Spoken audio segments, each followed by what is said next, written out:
They took everything, she said, and the lake did not answer. It just held her reflection like it was unsure whether to keep it or let it disappear.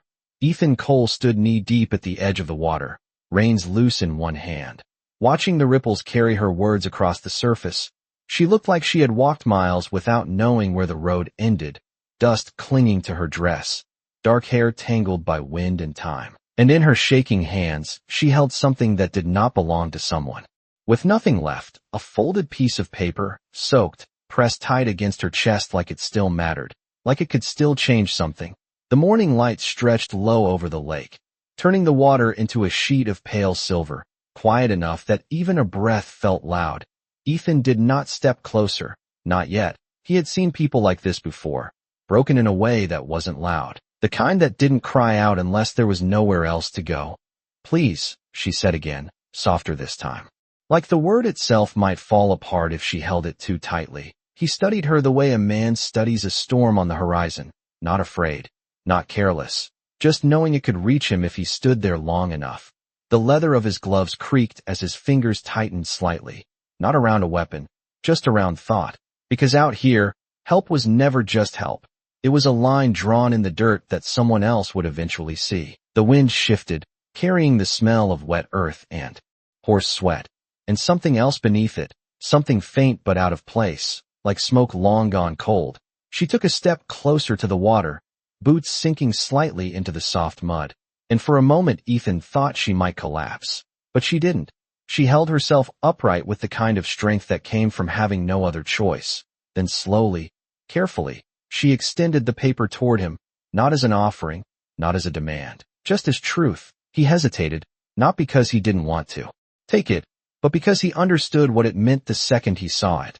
Land deed, old, worn, the kind of thing men would argue over for years and never let go of. The kind of thing that turned neighbors into enemies without a single word needing to be said. His eyes lifted from the paper to her face, searching, not for lies, but for what kind of trouble followed something like that.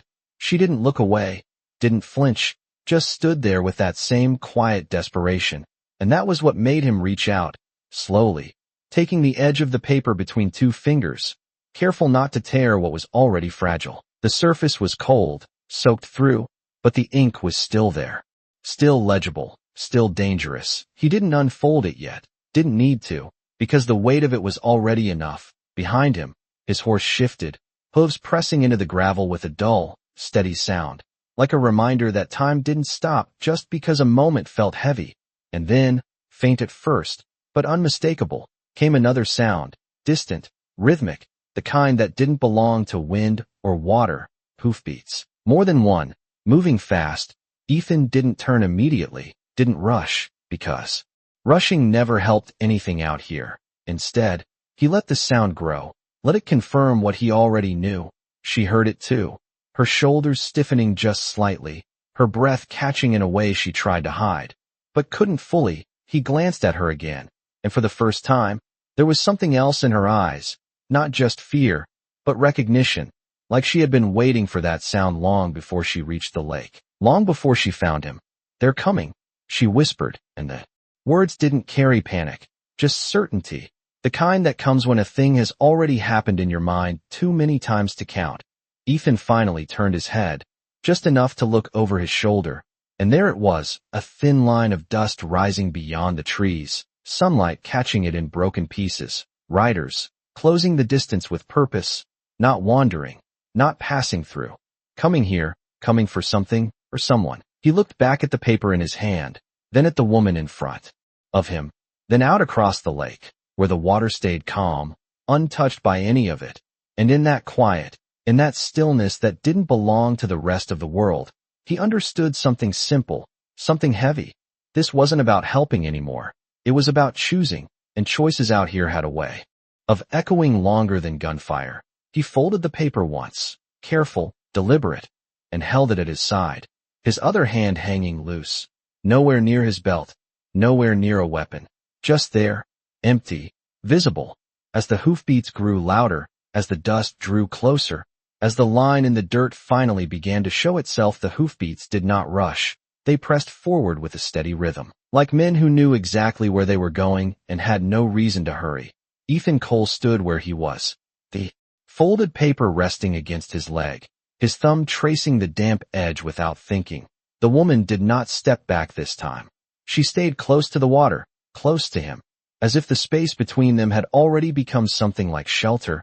The dust line thickened beyond the trees, breaking into shapes, into riders, 5 of them just as she had said, their silhouettes cutting across the morning light, hats low, shoulders squared. The kind of posture that did not ask questions. Ethan's horse shifted again, uneasy now, ears turning toward the sound, sensing what a man could feel, but not always name. The lake remained still, holding the sky in perfect reflection, untouched by what was coming. And that silence made everything else louder, every hoof against dirt, every breath drawn too shallow, every second stretching just a little longer than it should. Ethan finally moved, not away, not forward, just enough to stand between the woman and the open path, not blocking her completely, not claiming anything, just there, present. His hands stayed loose at his sides, empty, visible, a choice made without words. The riders slowed as they reached the edge of the clearing, their horses stepping lighter now, controlled, deliberate, as if even the animals understood this was a place where something had already begun before they arrived. The lead rider tipped his head slightly, eyes narrowing as they settled on Ethan first. Not the woman, never the woman, she was already accounted for, already understood. It was the man in front of her that changed the shape of the moment. Morning, the lead rider said, his voice calm, almost polite, the kind of tone that carried more weight than anger ever could. Ethan did not answer right away. He let the words sit in the air, let it fade into the quiet around them. Then gave a small nod. Nothing more, nothing less. The other riders spread out just enough to form a line without making it obvious, without making it a threat that needed to be spoken. One of them glanced at the woman, then back at Ethan, measuring, calculating, deciding what kind of man stood in front of them.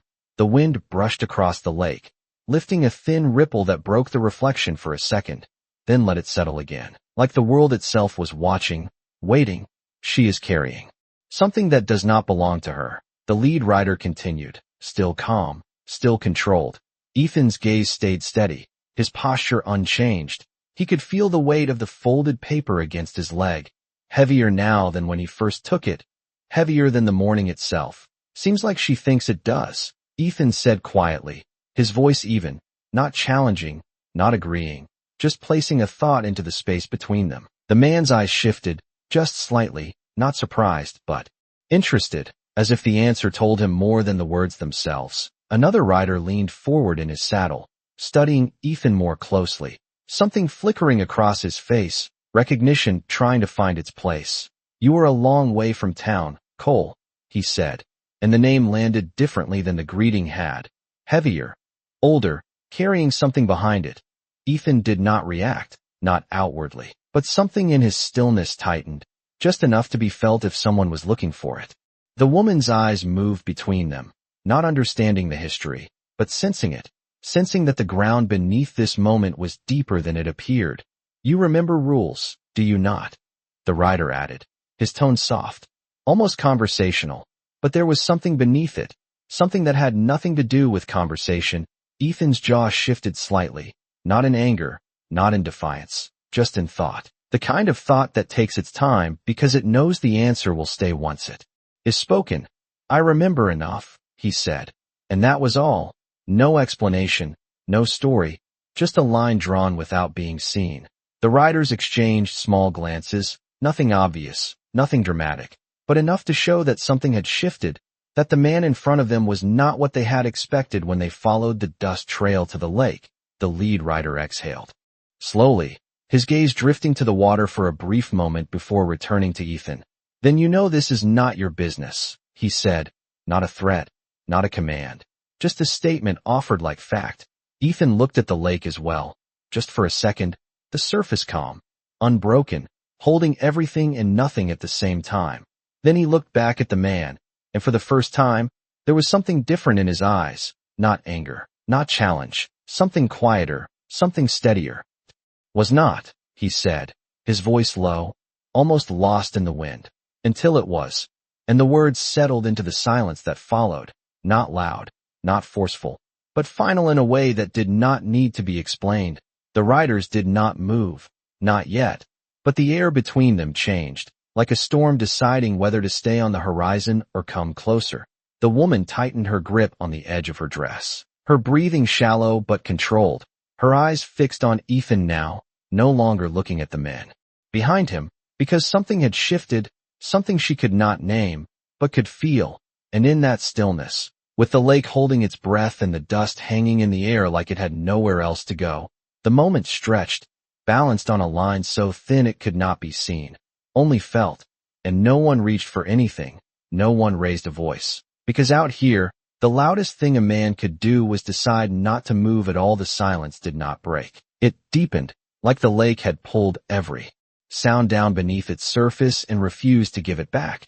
Ethan Cole stood with his weight even, boots pressed into the damp earth, the folded paper still resting at his side.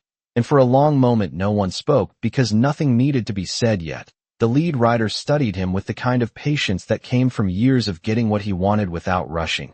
Then his gaze shifted again, this time slower, more deliberate, moving from Ethan to the woman behind him, her posture straight, but fragile, her hands empty now, no longer holding the paper that had drawn them all here.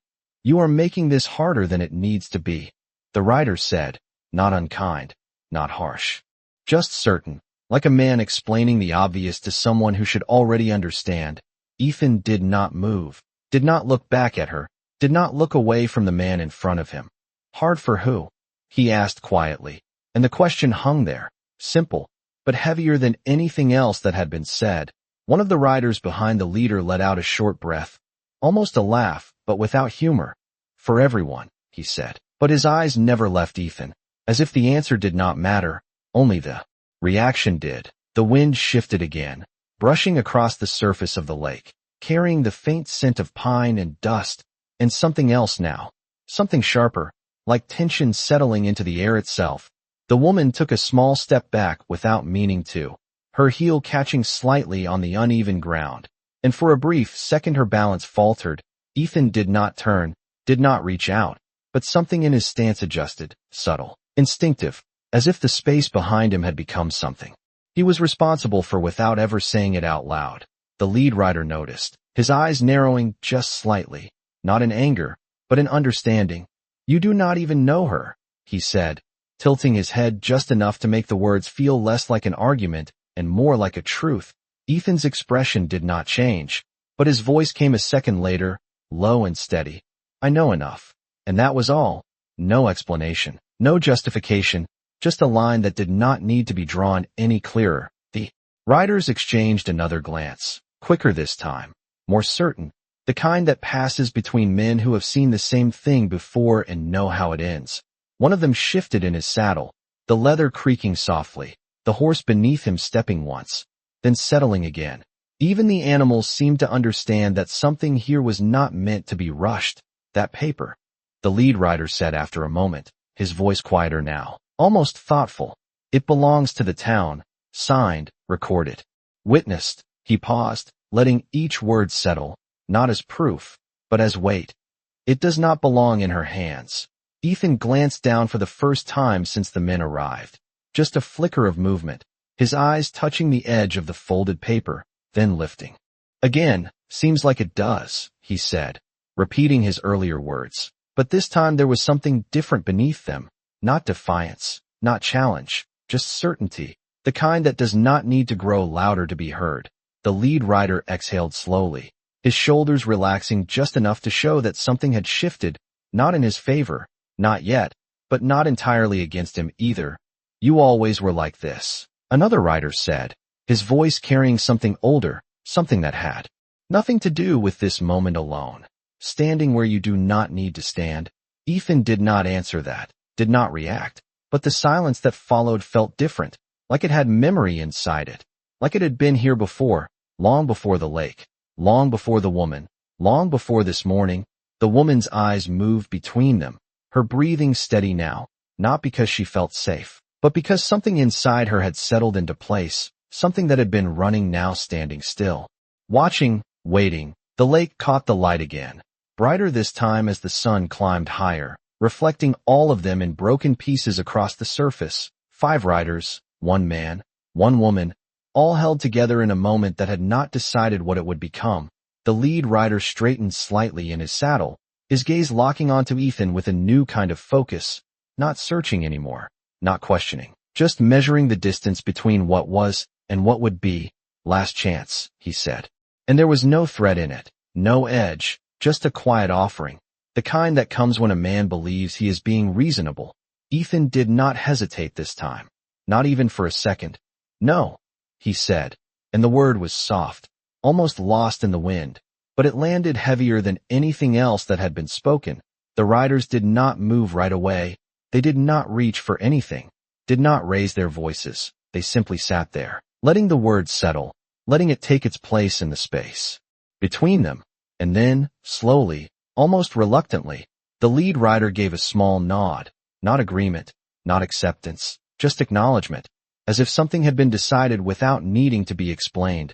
Then we will remember this, he said, turning his horse just slightly, not leaving yet, not fully, just shifting the direction of what came next. The others followed the movement without being told, their line loosening just enough to show that the moment had changed shape, but had not ended, not completely. And as the dust began to lift again beneath their horses, as the lake remained still and the wind carried the last of their words across the water, Ethan finally unfolded the paper in his hand, just enough to see the name written there. And in that single glance, something in his expression tightened, not with fear, not with anger, but with recognition, the kind that does not come from the present, but from something that has been waiting for a long time to be seen again. The name did not shout. It did not demand attention. It simply sat there on the page like something that had waited long enough to be found. Ethan Cole held the paper a little higher, just enough for the light to catch the ink, and the letters became clearer, older than the morning, older than the dust still hanging in the air. His eyes stayed on it longer than they should have, longer than a man who had just chosen his side usually would. And that was the first thing the woman noticed, not fear, not hesitation, but recognition, quiet and deep, like a memory that had not been invited but had come anyway.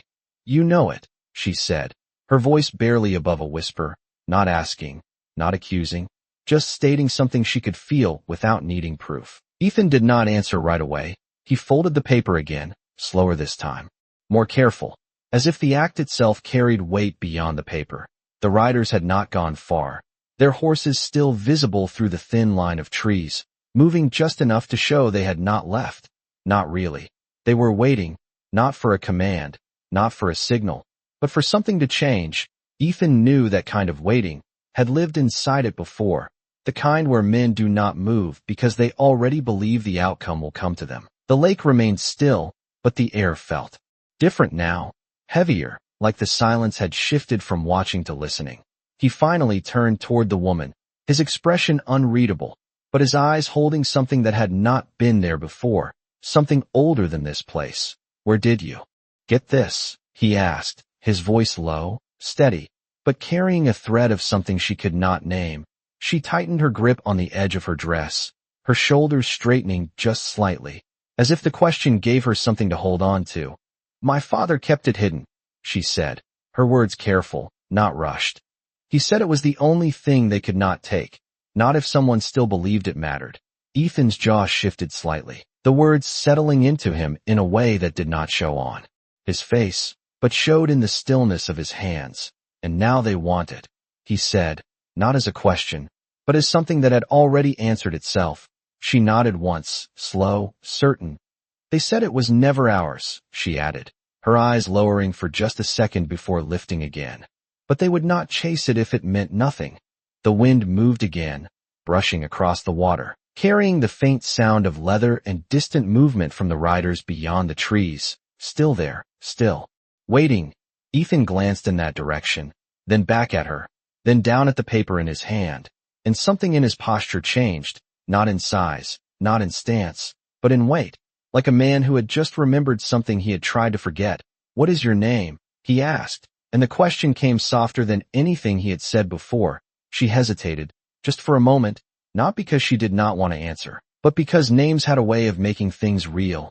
Ayana, she said finally. The words settling into the space between them like it belonged there. Ethan nodded once, slow, as if committing it to something deeper than memory. He trusted you with this, he said, lifting the paper slightly, not handing it back yet, not keeping it either, just holding it where it could be seen. She shook her head, just a little. He trusted someone would see it, she said, and that was different. That was not about her, not about him. That was about something larger, something that had been set in motion before either of them stood by this lake.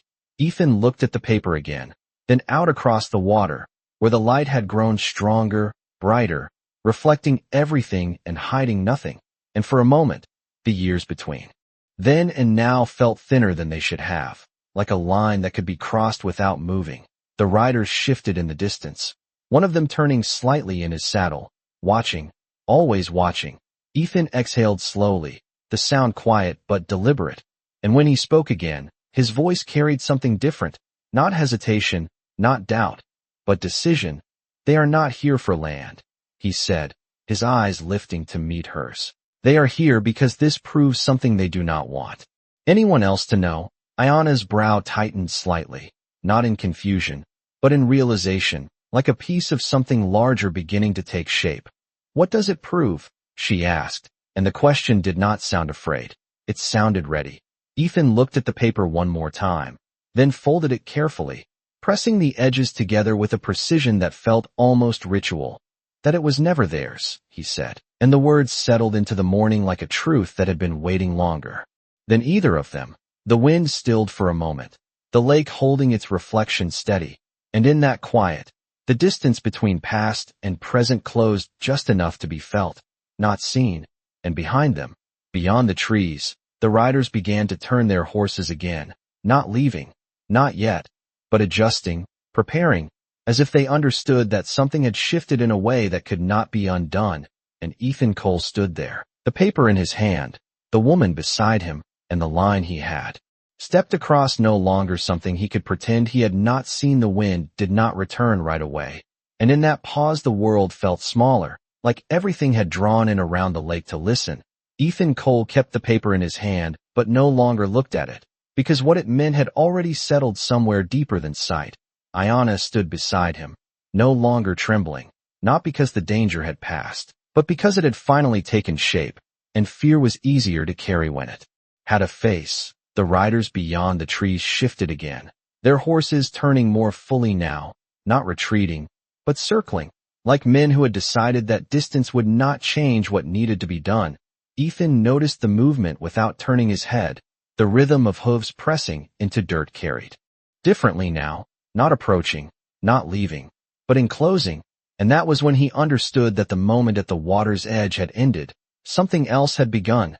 They will not stop, Ayana said quietly, her voice steady in a way that did not match the words. Ethan gave a small nod, almost to himself. No, he said, just as quietly, his gaze drifting across the lake where the light had grown sharper, the surface no longer soft but bright, exposing every ripple, every reflection, like truth laid out where it could not be hidden. His horse shifted again, stepping once, then settling, as if waiting for a direction that had not yet been given. Ethan reached up and rested a hand briefly against the animal's neck, not for control, but for grounding, then let it fall back to his side. The paper still there, still present, still heavy. If they take it, Ayana said, her eyes fixed on the distant riders, then everything my father believed will disappear with it. Ethan looked at her then, really looked, not at the dust on her clothes or the exhaustion in her face, but at the steadiness that had come through it, the kind that did not come from strength alone, but from holding on to something that refused to be let go. Belief does not disappear that easy, he said, his voice low, measured, but proof does. And that was the difference. That was why the men out there had not left, why they had not rushed, why they had chosen to wait, because proof could be taken, could be buried, could be turned into something else if it was in the wrong hands long enough. The riders moved closer again, not directly, but enough that their presence pressed into the space around the lake, their shapes clearer now between the trees, their attention fixed, unwavering. Ethan took a slow breath, the kind a man takes when he knows the next thing he does will not be undone. And then he did something small, something quiet. He stepped away from the water, just one step, then another.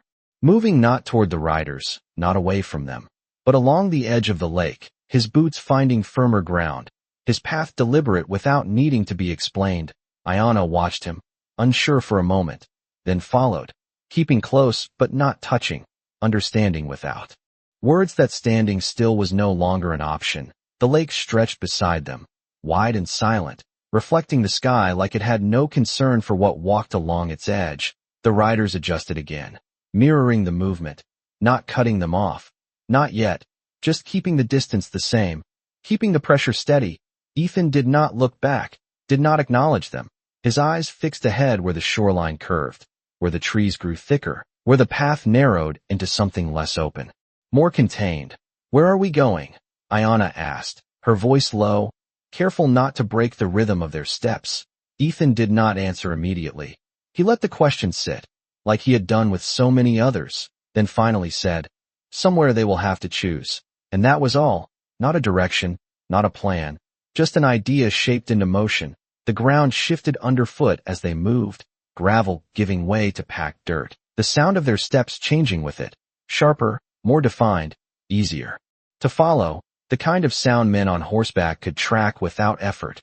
And Ethan knew that, knew it without needing to look, but he did not change course, did not try to hide it, because this was not about running, not anymore. Behind them, the riders spread slightly, adjusting to the new path, their formation loosening, then tightening again, like a net being cast without needing to be thrown. The air grew cooler as the trees thickened, the light breaking into pieces through the branches, shadows stretching across the ground in uneven lines. And for a moment, the lake disappeared from view, leaving only the sound of water somewhere behind them, steady, distant, unchanged. Ayana's breathing matched her steps now, controlled, deliberate, no longer chasing, no longer fleeing, just moving forward with something that felt dangerously close to purpose. Ethan slowed slightly as the path narrowed further, the trees pressing in on either side, the space between choices becoming smaller. And then he stopped, not suddenly, not sharply, just enough that the movement ended without resistance. Ayana stopped beside him, her eyes moving past him to the path ahead, then back to his face, searching, not for answers, but for confirmation. Ethan did not look at her. He looked forward, at the narrow stretch of land where the trees opened just enough to reveal a clearing beyond. And in that clearing, faint but unmistakable, stood the outline of something man-made, something old, something that had not been forgotten by everyone. And behind them, the sound of hooves slowed as well, the riders drawing closer, the distance closing in a way that could no longer be ignored. And in that moment, between the quiet of the trees and the pressure of what followed, Ethan Cole tightened his grip on the folded paper, not to hold it, but to acknowledge it, because whatever came next would not be about distance anymore. It would be about what a man chose to stand beside when there was nowhere left to step. The clearing did not welcome them. It simply existed, quiet and unmoved, as if it had seen too many footsteps to care who entered next. Ethan Cole stood at its edge without stepping in, his gaze fixed on the structure ahead, a small wooden building weathered by years and silence, its roof sagging slightly, its walls holding the color of dust and forgotten seasons. Ayana slowed beside him, her breath catching not from fear, but from recognition of something she did not fully understand. "What is this place?" she asked, her voice lower now, as if speaking too loudly might wake something that had chosen to sleep.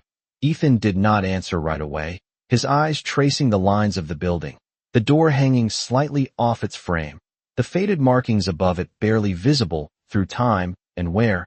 And for a moment, the years between then and now seemed to press forward, closing the distance. "It used to matter," he said finally, his voice quiet, not heavy, just certain. Behind them, the sound of hooves slowed again, closer now, no longer distant, no longer patient. The riders had followed without hesitation, their presence pressing into the clearing even before they entered it. The air shifted as they approached, carrying the scent of leather and dust, and something else, something sharper, like intention made visible. Ayana stepped slightly behind Ethan without thinking, not out of weakness, but because something in his stillness offered a kind of shelter she had not known she was looking for. The riders emerged from between the trees, their horses stepping into the open space with controlled ease, no rush, no tension in their movements, just certainty. The lead rider glanced at the building, then back at Ethan, and something in his expression changed. Not surprise, not concern, but recognition. "You brought her here," he said, his tone quieter now, as if the place itself demanded it. Ethan gave a small nod, his posture unchanged. "Seems right," he said, and the words carried no explanation, no defense, just presence. The other riders spread slightly, forming a loose arc at the edge of the clearing, not closing in, not stepping back, just holding the space in a way that made it clear. They were not leaving without what they came for. The wind moved again, brushing through the trees, stirring the loose boards of the building just enough to make them whisper against each other, a soft, uneven sound that filled the silence without breaking it. The lead rider shifted in his saddle, his gaze moving from Ethan to the door of the building, then back again. "You think this changes anything?" he asked, not mocking, not dismissive, just testing something that had not yet been spoken. Ethan looked at the door as well, then at the ground beneath his feet, then back at the man. "It does not change what is true," he said, "but it reminds people of it." And that was different. That was not about the paper, not about the land. That was about something older, something that had been set in place long before any of them stood there. Ayana's eyes moved between them, then to the building, the shape of it becoming clearer now, the purpose of it rising slowly into understanding. "This is where they recorded it," she said, her voice barely above a breath, and the words felt like they belonged to the place more than to her.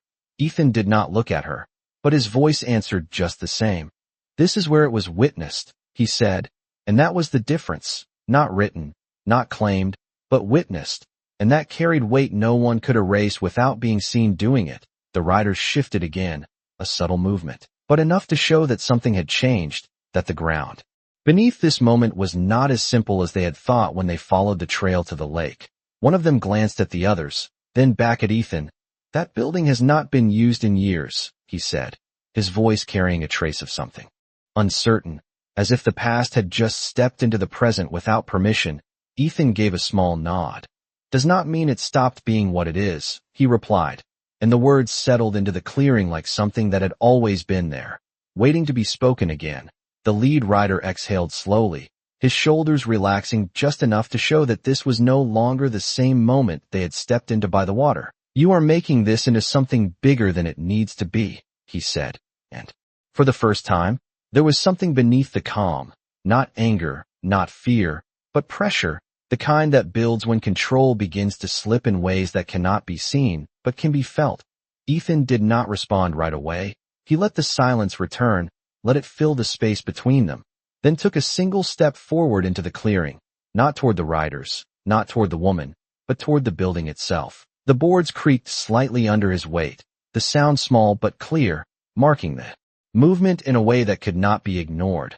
Ayana followed a half step behind, her eyes fixed on the door, on the place where something had once been made official, made real.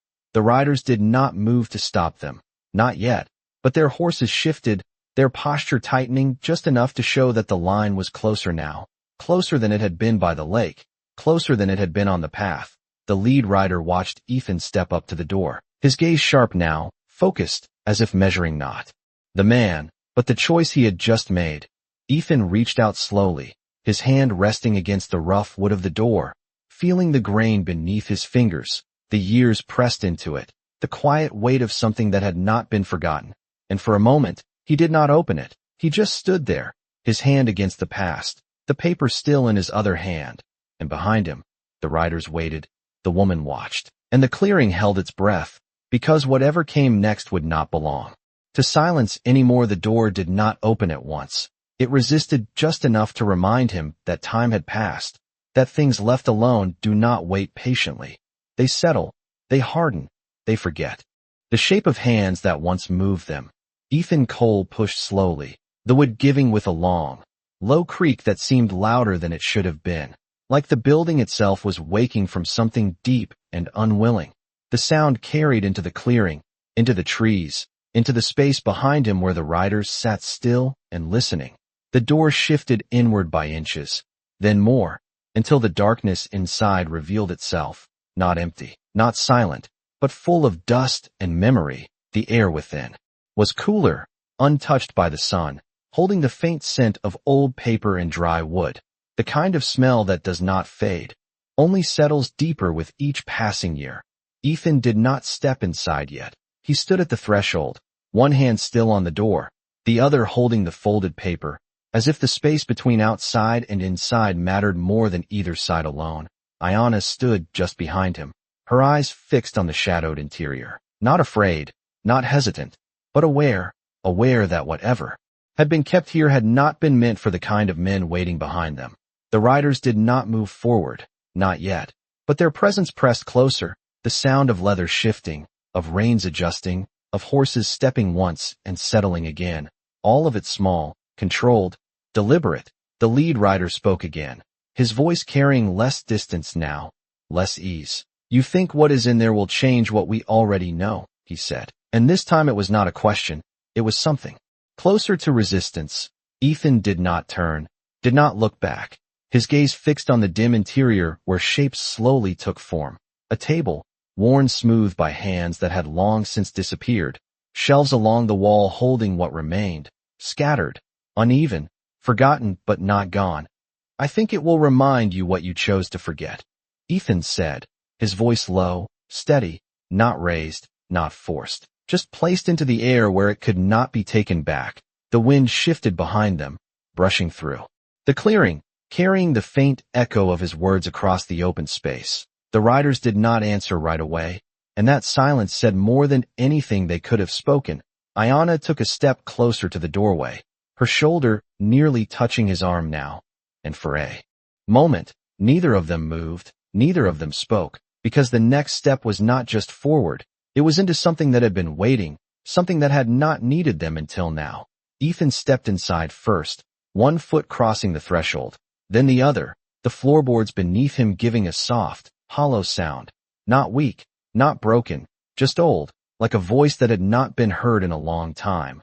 Iana followed, her steps lighter, but no less certain. The light from the doorway stretched into the room, cutting through the dust that hung in the air, turning it into something visible, something that moved when they moved, something that reacted to presence. Ethan walked slowly, his boots careful, not out of fear, but out of respect for a place that had once carried weight beyond what it showed now. He reached the table and stopped, his hand hovering over its surface before resting there, feeling the grain, the marks left by others, the quiet proof that this place had once mattered to people who believed in what it stood for. Iana moved to the shelves, her eyes scanning the scattered papers, the old records left behind, some curled with age, some still flat, all of them holding pieces of something larger that had been forgotten by those who no longer needed it. "They said it was gone," she whispered, her voice carrying both disbelief and something like hope. Ethan did not look at her, his eyes fixed on the table, on the faint outline of something carved into its surface, barely visible unless you knew to look. "It was never gone," he said quietly, "just left where no one thought to look." Outside, the riders shifted again, the distance between them and the doorway closing slightly, not entering, not crossing, but pressing against the edge of what they were willing to allow. The lead rider dismounted slowly, the sound of his boots meeting the ground carrying into the building, deliberate, controlled, followed by another, then another, not all of them, just enough to change the balance, to bring the moment closer without breaking it. Ethan reached into his coat and unfolded the paper once more, placing it gently on the table, smoothing it out with his hand, the edges still damp, the ink still holding, still speaking. The light from the doorway fell across it, illuminating the name, the lines, the marks that had been witnessed here long ago. Iana stepped closer, her eyes fixed on it, then lifting to the room around them, connecting something that had only been words before into something real, something that could not be denied by presence alone. The footsteps behind them stopped just outside the doorway, not entering, not yet. The lead rider's voice came from the threshold, lower now, quieter, carrying something that had not been there before. "You are standing in a place that no longer has authority," he said, and the words were careful, measured, as if he needed them to be true. Ethan did not turn, his hand still resting on the paper, his gaze steady. Authority does not disappear when people ignore it, he said. It waits. And the room seemed to hold that word, to carry it into every corner, into every piece of wood and dust and forgotten record. The air inside felt heavier now, not with threat, not with fear, but with something older, something that did not belong to any of them. And as the light shifted slightly with the passing of time, as the dust continued to move in slow, quiet patterns, the line between what had been claimed and what had been witnessed began to show itself in a way that no one in that room could pretend not to see. The word lingered in the air like it had weight of its own, waiting, and no one in that room could move past it without feeling it settle somewhere deeper than thought. Ethan Cole kept his hand resting lightly on the paper, not holding it down, not protecting it, just acknowledging its place on that table as if it belonged there more than anywhere else. The light from the doorway shifted slightly as the sun climbed higher, cutting across the surface and revealing more of the faded ink, more of the lines that had once been written with certainty. Ayanna stepped closer, her fingers hovering above the edge of the document but not touching it, as if she understood that this was no longer just something to hold. It was something to be seen, something to stand beside. Outside, the men remained at the threshold, not entering, not retreating, caught in a space that no longer answered to them the way the open land did. The lead writer stood just beyond the doorway, his shadow stretching across the floorboards, stopping short of the table. And for a moment he said nothing, his eyes moving slowly from the paper to Ethan, then to Ayanna, then around the room itself, taking in what had been left behind, what had endured without needing protection. "You are leaning on old ground," he said finally, his voice quieter than before, not because he wished to lower it, but because the place demanded it. Ethan did not look up, his gaze still on the document. "Old ground does not move," he replied, his tone even, almost calm. "People do."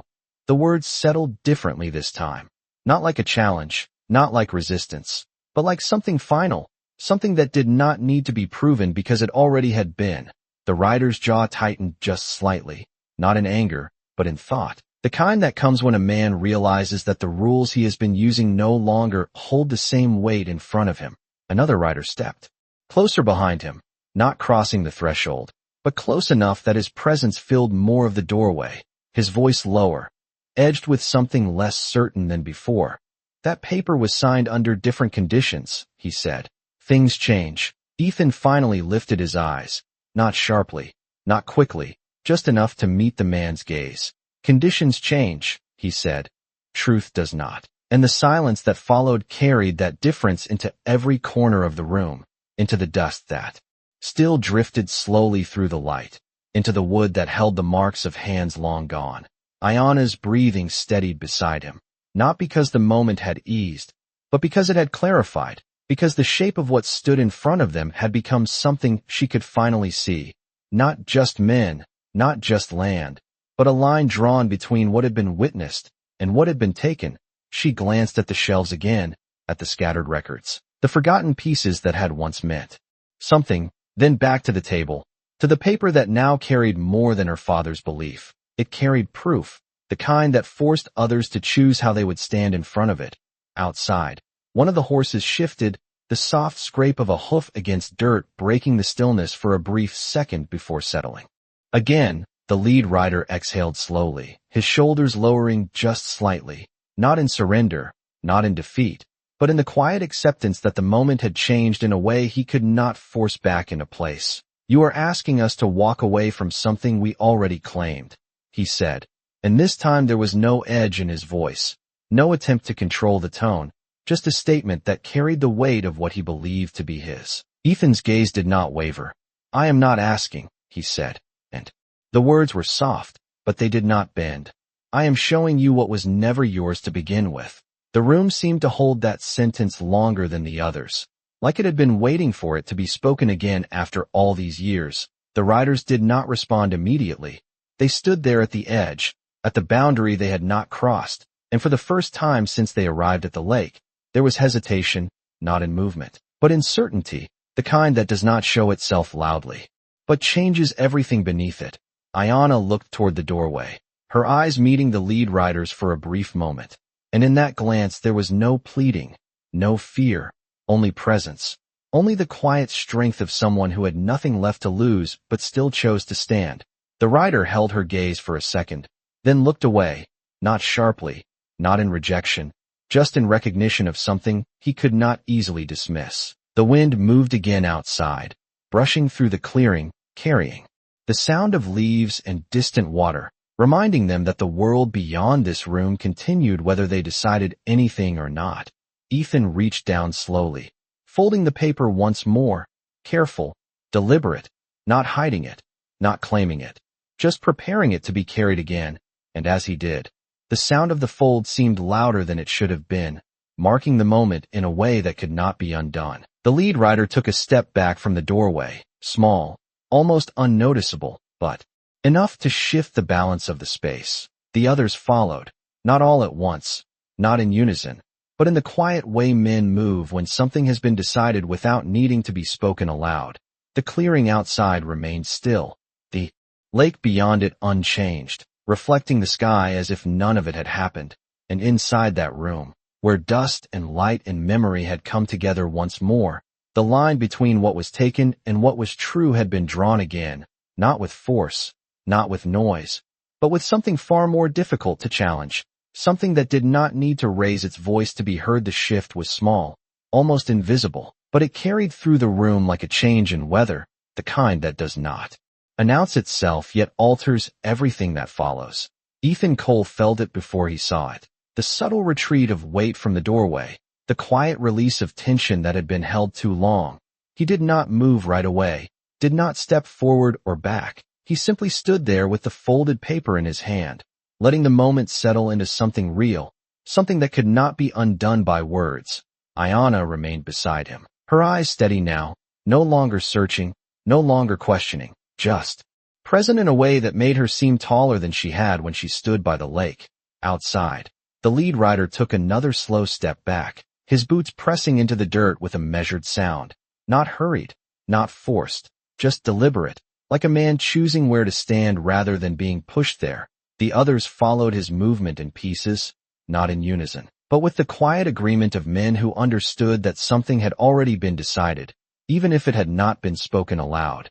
The horses shifted as well, their bodies turning slightly, their heads lowering just enough to signal that the direction had changed. The clearing opened again, the space no longer pressed tight with expectation, but not fully released either, just loosened, like a grip that had not let go entirely. The lead rider looked back once more, his gaze moving from Ethan to Ayana, then to the building behind them, taking in the doorway, the table within, the place where something had been remembered that he could not easily deny. "This does not end here," he said, and the words were not a threat, not a promise, just an acknowledgement that the world beyond this moment would continue to move. Ethan gave a small nod, not in agreement, but in recognition of that truth. "Never does," he replied, his voice quiet, steady, carrying no weight of victory, only the calm of a man who understood that some things were not meant to end, only to be faced when they returned. The rider held his gaze for a second longer, then turned away, not sharply, not with frustration, just with the slow certainty of someone who had reached the edge of what he could change in that place. The others followed, their movements controlled, their presence receding from the doorway, from the clearing, from the line they had not crossed. The sound of hooves returned, softer now, less pressing, fading gradually as they moved back through the trees, the dust they carried rising briefly, then settling again into the earth, as if nothing had disturbed it at all. The silence that followed was different, no longer tense, no longer waiting, just present, wide and open, like the lake beyond the trees that had never moved. Ethan stood where he was for a moment longer, listening, not for danger, not for return, but for the absence of both. And when he was sure of it, he stepped back from the table, turning slightly toward the doorway, the light outside brighter now, filling the space where shadows had been. Ayana exhaled slowly, a breath she had held without knowing it, her shoulders lowering just slightly, not in relief, but in release, the kind that comes when something heavy has finally been placed down. even if only for a moment. She looked at Ethan, her eyes searching his face, not for answers, but for something else, something she had not yet named. "Why did you do it?" she asked, her voice quiet, not demanding, just needing to understand. Ethan paused at the doorway, his hand resting briefly against the frame as he looked out into the clearing, the trees, the path beyond. And for a moment he did not answer, not because he did not know, but because the answer was not something that came quickly, because it was there.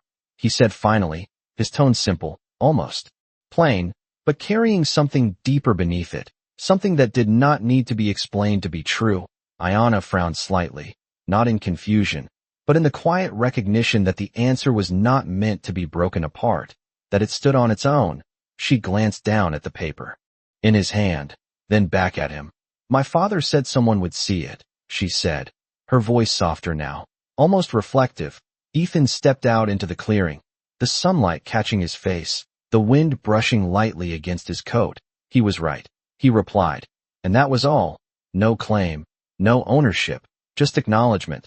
The clearing remained still around them, the building behind them quiet once more, holding what it had held before, but now no longer forgotten. The path ahead stretched open, leading back toward the lake, toward the world that had not changed and yet had shifted in ways that could not be undone. Ayana stepped forward to stand beside him, not behind him now, not following, but walking with him as they moved away from the doorway, away from the place that had reminded the world of something it had tried to forget. The sound of their footsteps replaced the silence, steady, even, carrying them forward without urgency, without hesitation, and behind them, the building stood alone again, weathered and quiet, but no longer empty of meaning, because something had returned to it, something that did not need to stay to leave its mark. And as the wind moved once more through the trees, across the clearing, and out toward the lake, it carried with it the faintest trace of what had happened there, not loud, not visible, but present in a way that would not easily fade. The path back to the lake felt different, not shorter, not easier, but quieter in a way that made each step sound clearer against the earth. Ethan Cole walked without looking back, his pace steady, measured, the folded paper resting in his hand like it had found its place there. Ayana moved beside him now, not behind, her steps matching his without effort, the distance between them no longer something that needed to be closed. The trees thinned gradually, the light widening ahead, and with it came the faint sound of water again, calm, unchanged, as if the lake had been waiting for them to return without ever moving from where it was. The wind picked up slightly as they stepped out from the cover of the trees, brushing across the open space, carrying the scent of earth and water, and something else now, something lighter, like the weight that had filled the clearing had not followed them. All the way back, Ethan slowed as they reached the edge of the lake, his boots pressing into the same damp ground where everything had begun. The surface of the water stretched out before them, smooth, reflective, holding the sky in quiet certainty. Ayana stopped beside him, her eyes moving across the water, then down to her hands, empty now, no longer clutching, no longer holding on to something that could be taken. And for a moment she said nothing, letting the silence settle into something that felt different from before, not heavy, not uncertain, just present. "What happens now?" she asked finally, her voice soft, not fearful, just open. Ethan looked out across the lake, his gaze following the line where water met horizon, where nothing seemed to change, and yet everything moved. "Now," he said slowly, "it becomes something people have to remember." And the words carried no force, no urgency, just a quiet understanding that what had been done would not stay in one place, would not remain hidden once it had been seen. Ayana nodded slightly, her shoulders relaxing just enough to show that something inside her had shifted, not completely, not permanently, but enough to let her stand without the same weight pressing down. She looked at the paper in his hand, then back at the lake. "They will come again," she said, not as a warning, not as fear, but as something she already knew. Ethan gave a small nod, his expression unchanged. "Yes," he said, and nothing more, because there was nothing more to say about that. The wind moved across the surface of the water, breaking the reflection for a moment, turning the stillness into motion before letting it settle again. Ayana took a slow breath, the air filling her chest in a way it had not before, deeper, steadier, and when she spoke again, her voice carried something new, something that had not been there when she first stood at the water's edge. "My father used to say the land remembers who stands for it," she said. Her eyes fixed on the horizon. Ethan glanced at her briefly, then back at the lake. "Then it saw enough today," he replied, and the words felt simple, but they carried a weight that did not need to be explained. They stood there for a moment longer, not speaking, not moving, just letting the quiet settle into something that could be held without effort. Then Ethan reached out and handed her the folded paper, his movement slow, deliberate, not giving it back, not returning it, but placing it where it belonged. Ayanna looked at it, then at him, her hand hesitating for just a second before taking it, her fingers closing around it with a steadiness that had not been there before. "You are not keeping it," she said, her voice softer now, almost thoughtful. Ethan shook his head slightly. "It was never mine," he answered, and there was no hesitation in that, no doubt, just the same quiet certainty he had carried since he first saw it. Ayanna held the paper close, not to hide it, not to protect it, but simply to carry it, to keep it moving, to make sure it did not settle back into silence again. The sound of distant hooves did not return. The clearing behind them remained empty, the building still and quiet, holding what it had always held, but now no longer forgotten, the lake, stretched out in front of them, unchanged, but no longer the same, because something had happened at its edge that could not be undone by time or distance. Ethan adjusted the reins in his hand, his horse stepping forward slightly, ready, waiting, not for direction, but for movement. Ayanna looked once more across the water, then down at the paper, then back at the path they had taken, her expression calm now, not because the world had changed, but because she had, just enough to stand in it. Differently. "I will go back," she said quietly, more to herself than to him. Ethan nodded once, not asking where, not needing to know, because the answer was already there, in the way she held herself, in the way she no longer stood as someone asking for help, but as someone carrying something forward. They stood there a moment longer, the wind moving softly around them, the water steady, the sky wide and open above, and then, without another word, they began to move, not together in the same direction, but not apart either, just two paths crossing at the right moment, leaving behind something that would remain long after they were gone, not written in the ground, not held in a building, but carried quietly in the kind of memory that does not fade because it was never meant to be forgotten. The path split quietly at the edge of the lake, not marked by signs or stones, just by the way the ground leaned and the wind chose to pass. Ethan Cole paused there without announcing it, his horse shifting beneath him as if it felt the decision before it was made. Ayanna slowed as well, the folded paper held close against her side, no longer hidden, no longer uncertain, just carried. And for a moment neither of them moved, because some endings do not need words, they need space. The lake behind them remained still, holding the sky like it had not witnessed anything at all, but the air between them carried something that had not been there before, something quiet and steady.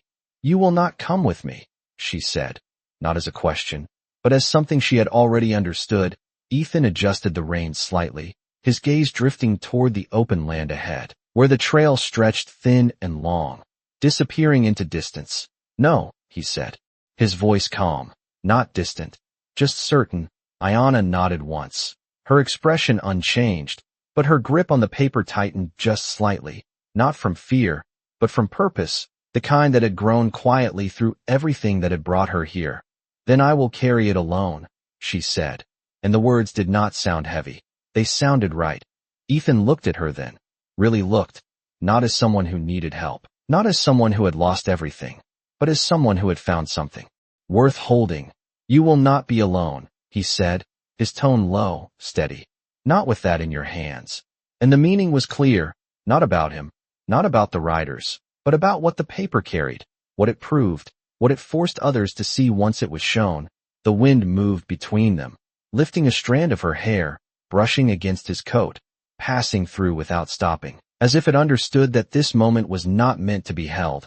Ayanna looked down at the paper for a second, then back up at him.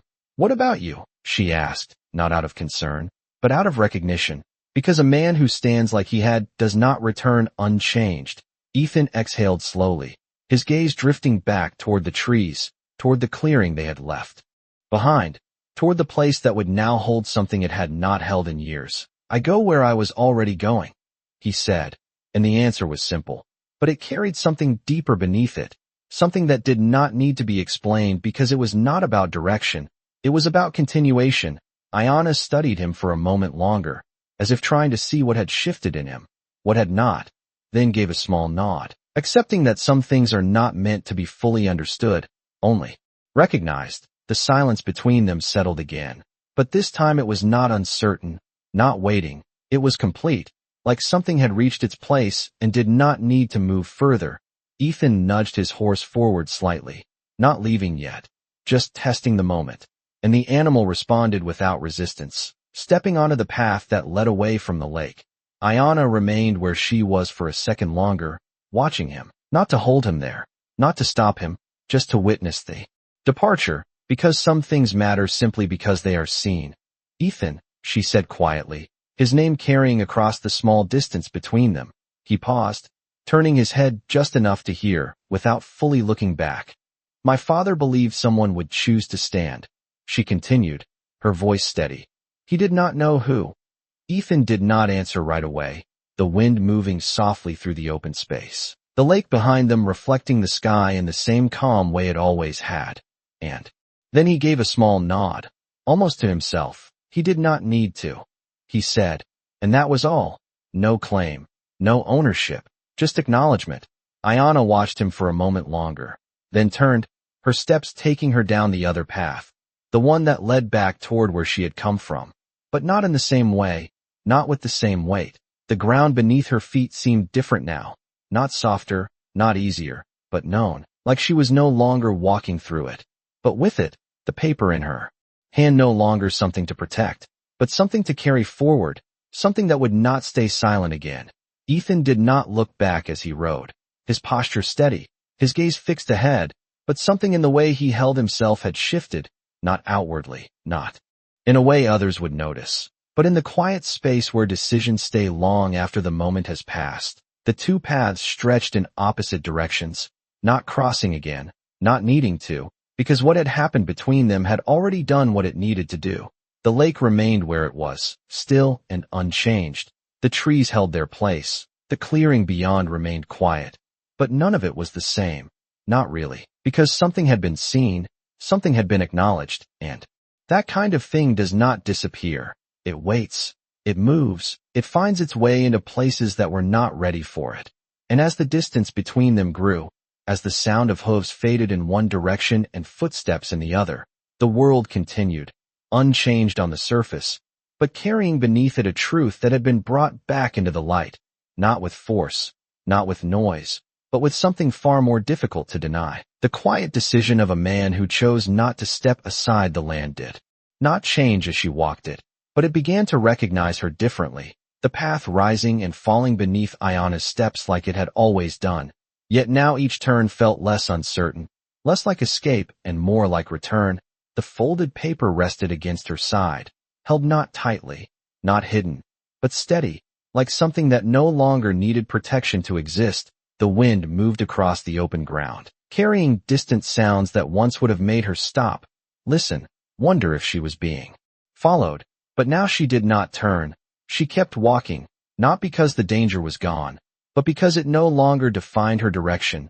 The sky stretched wide above, the same sky that had watched her run, watched her fall, watched her stand again, and it offered no judgment, only space. Miles passed slowly, marked by the shift of light, by the change in shadow, by the steady rhythm of her steps that did not falter, and as the sun moved higher, the outline of the place she had left began to fade. Behind her, not disappearing, just becoming part of something larger, something carried forward. Ahead, the land opened into a shallow valley, dry grass bending under the wind, a cluster of worn structures barely visible in the distance. Not a town, not a settlement in the way others claimed land, but a place where people stayed because they had chosen to, not because someone had told them it belonged to them. Ayana slowed as she approached, her eyes scanning the space, taking in the quiet movement of life, the way smoke lifted from one of the low roofs, The way a figure moved slowly between shadows, not hiding, not guarding, just present, and for a moment she stopped, not from fear, but from the weight of arrival, because returning is never the same as leaving. The paper in her hand felt heavier then, not because of what it was, but because of what it would mean once it was seen, once it was known. She stepped forward again, her boots pressing into the dry earth, the sound carrying just enough to draw attention without calling for it. A man looked up from where he stood near one of the structures, his posture straightening slightly, his eyes narrowing not in suspicion, but in focus, as if he was trying to place her before deciding what to feel. Another figure appeared from the shadow of the building. Then another, not gathering, not surrounding, just noticing, the quiet way people do when something important enters their space without announcement. Ayana kept walking until the distance between them closed to something that could not be ignored, and then she stopped, not speaking, not explaining, just standing there with the paper in her hand, visible, undeniable. The man stepped closer, older, his face marked by time. And something deeper, something that had seen too many things taken without being asked. His gaze moved from her face to the paper, then back again, and in that movement something shifted, not in him alone, but in the space around them. "You came back," he said, his voice low, not surprised, just acknowledging what stood in front of him. Ayana nodded once, her grip on the paper steady. "I did," she replied, and there was no hesitation in her voice. No uncertainty left to hide. The man's eyes rested on the paper again, then lifted slowly. "Did you find what he said was there?" he asked, and the question carried more than curiosity. It carried memory. It carried belief that had not yet decided whether to remain or to fade. Ayana took a small step forward, closing the distance just enough to place the paper between them, not handing it over yet, just letting it be seen. "He did not lie," she said, and the words settled into the air like something that had been waiting to be spoken.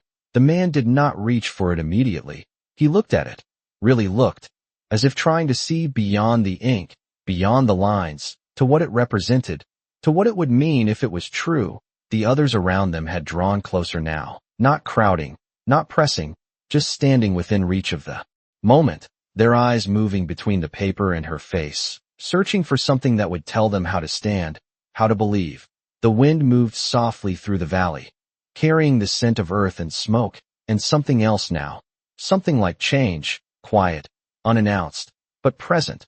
Ayana finally extended the paper fully, her hand steady, her gaze unwavering, and when the man took it, his fingers careful, almost reverent. The moment shifted again, not loudly, not visibly, but deeply, like something had been set back into place after being gone too long. He unfolded it slowly, the edges worn but intact, the ink still clear, still holding what it had always held.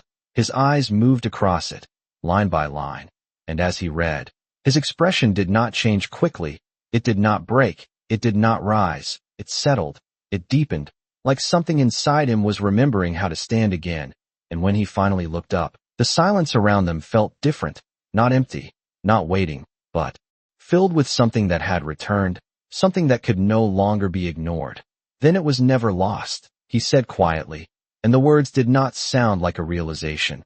They sounded like a truth that had been waiting for someone to carry it back. And Ayana stood there, the wind moving gently around her, the land stretching wide beyond the valley, no longer the same place she had walked away from, because now it held something that had been brought back, not by force, not by demand, but by the quiet strength of someone who chose not to let it disappear. The paper did not change in his hands, but everything around it did.